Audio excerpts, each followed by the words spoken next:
Sunday morning, I'm at the rooftop of Seattle. I'm surrounded by the Mount Baker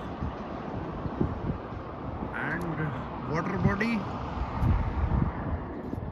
as well as mountains covered with snow. This is a lush green garden. In the morning at 10 a.m. is the time to celebrate the morning, and I have the wonderful atmosphere and my breakfast.